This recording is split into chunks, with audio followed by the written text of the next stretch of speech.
aujourd'hui, je vais te prouver comment passer facilement des cotes à 2. On va voir ça ensemble et tu auras même une checklist détaillée à la fin pour appliquer ça dès aujourd'hui. Alors reste bien avec moi car les cotes à 2 n'ont plus aucun secret pour toi. Allez, c'est parti. Merci déjà pour tous vos messages de remerciements par rapport à IA Pronostic. Tu le sais, on a inclus très récemment les corners. Donc je montre tout. Donc sur One Click AI, tu peux analyser tous les matchs du jour et avoir une prédiction juste en un clic. Donc que ça soit sur les victoires, sur les buts, sur les deux équipes qui marquent, etc.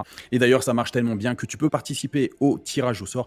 Il te suffit juste de commenter et de liker cette vidéo et de commenter avec le mot secret que je vais dire quelque part. En tout cas, si tu ne me connais pas, je t'ai tout récapitulé ici. Tu n'as plus qu'à mettre pause pour regarder. Allez, on est parti sur la stratégie pour les cotes à 2. Alors, on va voir déjà plusieurs sports parce qu'il y a des sports où c'est intéressant, il y a des sports où ce n'est pas intéressant. Donc, on va pas parler du foot puisque tu as une probabilité quand même très forte qui est un match nul. Donc, on va plutôt prendre la NBA puisque l'égalité est beaucoup moins fréquente. Alors, attention, c'est que dans les années 80, on était sur une victoire à domicile jugée à 65%. Et selon les dernières études sur les saisons récentes, on est plus sur une victoire à domicile à 54,4%. Donc l'avantage du terrain en NBA a considérablement diminué ces dernières années. Donc si tu te dis, je vais prendre à chaque fois une équipe à domicile à 2, non, ça ne marchera pas forcément. Donc certes, c'est toujours un avantage pour une équipe, mais c'est beaucoup moins un avantage que par les années passées. Par contre, ce qui est vrai, c'est que Denver, c'est une équipe qui est en altitude. Donc il y a 66% de victoires à domicile, alors que les victoires à domicile moyennes, ça dépend des années, mais on est beaucoup plus sur un chiffre plus bas, parce que le fait que ça soit en altitude, ça crée un avantage, et ça sera encore plus le cas d'un adversaire en déplacement ou en back-to-back qui amplifie encore cet edge. Donc c'est vrai que plus l'adversaire va avoir un voyage long, va arriver à Denver, donc si cette équipe n'a pas l'habitude de l'altitude, plus Denver a quand même des chances de gagner. Donc après, n'hésite pas à faire un handicap moins 1,5, moins 2,5 pour te rapprocher d'une cote à 2, parce que Denver à domicile n'est pas forcément à 2, et en tout cas ça peut être avantageux pour toi et faire une vraie différence.